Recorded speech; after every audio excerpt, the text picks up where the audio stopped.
Hi అండి, అందరూ బాగుండాలని కోరుకుంటూ అమెరికాకి H1Bs కావాలి అంటున్న ట్రంప్ కానీ మా కండిషన్స్ అయితే అప్లై చేస్తాము అంటున్నారు. అవేమిటో చెప్పే ముందే ఒక చిన్న రిక్వెస్ట్ అండి. మీరు ఈ వీడియో చూస్తుంటే కనుక దయచేసి ఒక లైక్ చేయండి, షేర్ చేయండి, తప్పకుండా సబ్స్క్రైబ్ అయితే చేసుకోండి. హైప్ చేయడం, లైక్ చేయడం మాత్రం మర్చిపోకండి. అమెరికాకి ప్రతి సంవత్సరం H1B వీసా మీద 85,000 మంది వస్తుంటారండి. అందులో అత్యధిక శాతం 70% వరకు మన ఇండియన్సే ఉంటారు. అంటే F1 నుంచి H1B కన్వర్ట్ అయిన వాళ్ళైనా లేదా ఫస్ట్ టైం H1B మీద అమెరికాకు వచ్చే వాళ్ళైనా సరే 70% వరకు మన వాళ్ళే ఉంటారు, మన ఇండియన్సే ఉంటారు. అయితే ట్రంప్ 2025లో అధ్యక్షుడు అయిన తర్వాత నుంచి జాన్యువరి నుంచి H1Bకి సంబంధించి రకరకాల రూల్స్, రకరకాల రెస్ట్రిక్షన్స్, రకరకాల బిల్స్ హౌస్లో ఇంట్రడ్యూస్ చేయడం చాలా అంటే చాలా జరుగుతున్నాయండి. అందులో మొదటిది ఫస్ట్ ఇంట్రడ్యూస్ చేసింది లాటరీ సిస్టమ్ని తీసేయాలి అని. అంటే ఇన్ని సంవత్సరాల నుంచి H1Bకి ప్రాసెస్ ఏదైతే ఉందో లాటరీ సిస్టమ్ ద్వారా అప్లికేషన్ పిక్ చేసి ఆ తర్వాత పిటిషన్ ఫైల్ చేసుకోవడం, సో ఆ లాటరీ సిస్టమ్ ఏదైతే ఉందో దాన్ని కంప్లీట్గా తీసేయాలి అని పెట్టారు. రెండవ దానికి వచ్చేటప్పటికి వేజ్ లెవెల్ని బేస్ చేసుకొని H1Bస్ని ఇష్యూ చేయాలి అని పెట్టారు. అమెరికాలో 50 స్టేట్లు ఉంటే 50 స్టేట్లకి రకరకాల రూల్స్ ఉంటాయండి. లాకి సంబంధించి డిఫరెంట్ రూల్స్ ఉంటాయి, అదేవిధంగా మినిమం వేజ్కి సంబంధించి డిఫరెంట్ రూల్స్ ఉంటాయి అన్నమాట ఇక్కడ. సో అలాంటప్పుడు H1B వాళ్ళకి మినిమం వేజ్, అంటే మినిమం వేజ్ కాదు, వేజ్ లెవెల్ని బేస్ చేసుకొని H1Bs ఇష్యూ చేయాలి అంటున్నారు. అది ఎంతవరకు సాధ్యం అంటే అది జూలై 2026 నుంచి అమల్లోకి వచ్చే అవకాశం కూడా ఉందండి. సో వేజ్ లెవెల్ అది కూడా మినిమం ఎంత ఉండాలంటే $150,000 నుంచి స్టార్ట్ అయ్యే విధంగా చూడాలి అనుకుంటున్నారని తెలిసిందండి. సో ఇలా వేజ్ లెవెల్ని బేస్ చేసుకొని H1Bs ఇవ్వాలి. అంత హై శాలరీస్ కంపెనీస్ పే చేయవు. $2,50,000, $3,00,000 ఇవి చాలా రేర్ అండి. అమెజాన్ లాంటి పెద్ద పెద్ద కంపెనీలు, గూగుల్ లాంటి పెద్ద పెద్ద కంపెనీలు పే చేస్తాయేమో కానీ అన్ని కంపెనీలు పే చేయలేవు. కాబట్టి అలా H1B వాళ్ళు రావడం అనేది చాలా కష్టం అవుతుంది. ఇకపోతే మూడవది మనందరికీ తెలిసిందేనండి, $1,00,000 వీసా ఫీజు.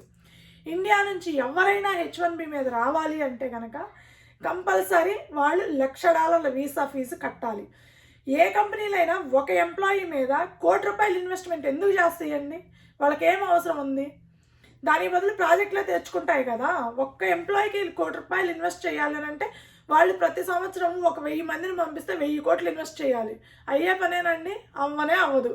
సో ఆ విధంగా కూడా H1Bలు రాకని కంట్రోల్ చేయాలి అని చూస్తున్నారు.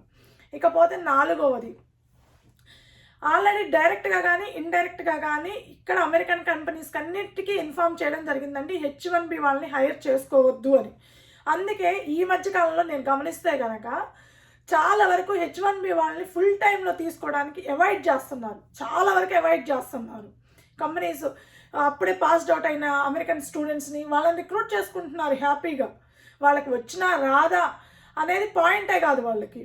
సో H1B వాళ్ళని రిక్రూట్ చేసుకోవడం అనేది తగ్గింది. ఇంకపోతే ఐదవది, అది మనందరికీ తెలిసిందే, రీసెంట్గా హెల్త్ ఇష్యూస్ ఏమన్నా ఉంటే H1B వాళ్ళనే కాదు ఏ వీసా మీద ఉండే వాళ్ళనైనా రానివ్వద్దు అని. అందులో అమెరికాకి ఎక్కువగా వచ్చేది F1 స్టూడెంట్స్ H1B వాళ్ళే కాబట్టి సో H1B వాళ్ళకి ఎక్కువ ఎఫెక్ట్ అవుతుంది.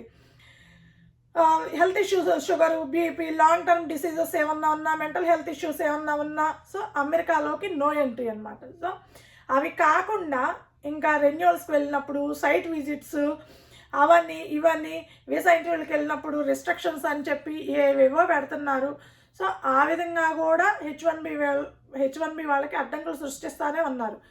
సో ఇలా ఒకదాని తర్వాత ఒకటి ఏదో ఒకటి ఇంట్రడ్యూస్ చేస్తూనే ఉన్నారు. రీసెంట్గా లాస్ట్ మంత్ అమెరికా అధ్యక్షుడైన ట్రంప్కి ఇమ్మిగ్రేషన్ అడ్వైజర్గా ఉన్న వాళ్ళు హౌస్లో బిల్లు ప్రవేశపెట్టడం జరిగిందండి. అదేంటి అంటే అసలు H1Bని మొత్తానికి తీసేయాలి అని. శుభ్రం పేడ వదిలిపోయింది అన్నట్టుంది. ఎట్లాగైనా సరే H1B వాళ్ళు అసలు అమెరికాకి అవసరం లేదు. సో H1Bని అసలు కంప్లీట్గా రద్దు చేయాలి, ఆ వీసానే తీసేసేయాలి, ఆ ప్రాసెస్నే తీసేసేయాలి, H1B వాళ్ళు ఎవ్వరూ మనకు అవసరం లేదు అమెరికాకి అని హౌస్లో బిల్లు ప్రవేశపెట్టాడు. దాని మీద నేను వీడియో చేయలేదండి, ఎందుకంటే అలాంటి బిల్లులన్నీ పాస్ అయినప్పుడు అప్పుడు సంగతులే అన్నట్టుగా నేను పెద్ద పట్టించుకోలేదు. సో తీసేయాలని ఇంట్రడ్యూస్ చేయడం జరిగింది హౌస్లో. లాస్ట్ వీక్ ట్రంప్ ఒక ఇంటర్వ్యూలో చెప్తూ H1B వాళ్ళు అమెరికాకి అవసరం, అమెరికా ఆర్థిక వ్యవస్థకి H1B వాళ్ళు ఎంతో కొంత తోడ్పడుతున్నారు అని చెప్పి అమెరికాకి H1B వాళ్ళు కావాలి అని చెప్పారు. అమెరికాకి H1B వాళ్ళు కావాలండి. ఎందుకు అని అంటే గొడ్డు చాకిరీ చేస్తారు మనోళ్ళు, తక్కువ జీతానికి పని చేస్తారు. ఇండియాలో చెప్పుకోవడానికి గొప్పలుగా లక్షలు కోట్లు అని చెప్పుకోవడమే కానండి, గొడ్డు చాకిరీ చేస్తారు. అమెరికన్స్ తోటి పోల్చుకుంటే మన వాళ్ళు తక్కువ జీతానికి పనిచేస్తారు. కాబట్టి ఎక్కువగా కంపెనీలు H1B వాళ్ళని హైర్ చేసుకుంటూ ఉన్నాయి. కానీ ట్రంప్ మాత్రం H1Bs అమెరికాకి అవసరం, ఆర్థిక వ్యవస్థకి ఎంతో కొంత వాళ్ళు చేయూతనిస్తున్నారు అని చెప్తున్నప్పటికీ కూడా ఒక పాయింట్ ఆఫ్ వ్యూలో చూస్తే కనుక H1Bs అసలు అమెరికాకి ఎందుకు అని అంటే వాళ్ళ పాయింట్ ఆఫ్ వ్యూ ఏంటి అంటే, ఎవరైనా సరే అమెరికాకి H1B వీసా మీద వచ్చి ఒక 3 years అమెరికాలో ఉండి అమెరికన్ వర్కర్స్కి ట్రైనింగ్ ఇచ్చి తిరిగి వాళ్ళ కంట్రీకి వెళ్ళిపోవాలి. ఇది పాయింట్, అసలు పాయింట్. అంతే తప్ప అమెరికాలోని పర్మనెంట్గా ఉండిపోవడానికి, అమెరికా సిటిజన్షిప్ పొందడానికి మేము ఒప్పుకోము. జస్ట్ వాళ్ళు ఒక వీసా మీద, అది H1B వీసా మీద 3 years ఉండడానికి వచ్చి అమెరికన్ వర్కర్స్కి ట్రైనింగ్ ఇచ్చి వాళ్ళని బాగా డెవలప్ చేసి మీ దారి మీరు వెళ్ళండి అని చెప్తున్నారనమాట. కాకపోతే నిజంగా అమెరికాకి H1Bs అవసరం లేదా అంటే ఖచ్చితంగా కావాలండి. ఎందుకంటే ఏ కంపెనీలైనా ఏం ఆలోచిస్తాయండి, ఒకటే ఆలోచిస్తాయి, లాభాలు ఎట్లా వస్తాయి? తక్కువ జీతానికి పనిచేసేవాడు ఉండాలా, ఎక్కువ గంటలు పనిచేసేవాళ్ళు ఉండాలా. తక్కువ జీతానికి ఎక్కువ గంటలు పనిచేస్తున్నారు అనుకోండి, వాళ్ళ ద్వారా ప్రొడక్టివిటీ ఎక్కువ వస్తుంది. సో ఆటోమేటిక్గా లాభాలు ఎక్కువ వస్తాయి ఏ విధంగా చూసుకున్నా కూడా. సో కంపెనీ పాయింట్ ఆఫ్ వ్యూలో ఏంటి, మాకు తక్కువ జీతానికి పనిచేసేవాడు, ఎక్కువ గంటలు పనిచేసేవాడు కావాలి అని అంటే అది ఇండియన్సే చేస్తారు. మన వాళ్ళు highly skilled workers, highly talented, highly hard workers కూడా అండి. సారీ, బాగా కష్టపడతారు, ఎక్కువ గంటలు కష్టపడతారు, తక్కువ జీతానికి పని చేస్తారు. మళ్ళీ సరే పని రాదా అంటే సూపర్గా వస్తుంది. మన వాళ్ళు హైలీ స్కిల్డ్ అండి. సో అలాంటప్పుడు కంపెనీలు ఏవైనా సరే H1B వాళ్ళు వద్దు, మాకు అవసరం లేదు, చిచ్చి పోండి అని ఎవడూ అనడు. ఎందుకంటే వాళ్ళకి ప్రాఫిట్ అనేది ఇంపార్టెంట్. ఏ కంపెనీ అయినా ఏదైనా స్టార్ట్ చేసామంటే ఎండ్ ఆఫ్ ది డే లాభాలే చూస్తాయండి. అంతేగాని మనం ఎంతమందిని రిక్రూట్ చేసుకున్నాము, ఎన్ని ప్రాజెక్టులు రన్ అవుతున్నాయి అనేది పాయింట్ కాదు వాళ్ళకి. కేవలం ప్రాఫిట్స్ ఎంత వచ్చినాయి, ఈ ఇయర్ ప్రాఫిట్స్ ఎంత వచ్చినాయి, పెరిగినాయా తగ్గినాయా లాస్ట్ ఇయర్తో కంపేర్ చేస్తే, దేనికి తగ్గినాయి, ఎందుకు తగ్గినాయి, ఇవన్నీ చూసుకుంటారండి. సో అమెరికాలో H1B వర్కర్స్ అనేవాళ్ళు ఖచ్చితంగా అవసరం అవుతారు. ఎవరు ఎన్ని అడ్డంకులు సృష్టించినా, ఎన్ని చెయ్యాలి అనుకున్నా, ఎంత ఆపాలి అనుకున్నా అది ఆగదండి. నాకు తెలిసినంత వరకు H1Bని తీసేయడం అనేది 99.99% కుదరదు, ఎక్కడా కుదరదండి. ఎందుకంటే మన వాళ్ళు చేసినంత హార్డ్ వర్క్ ఎవరు చేయలేరు. ఏ టైంలో పడితే ఆ టైంలో కాల్స్ అటెండ్ అవుతుంటారు, ఏ టైంలో పడితే ఆ టైంలో వర్క్ చేస్తూ ఉంటారు, పని గంటలు చూసుకోరు.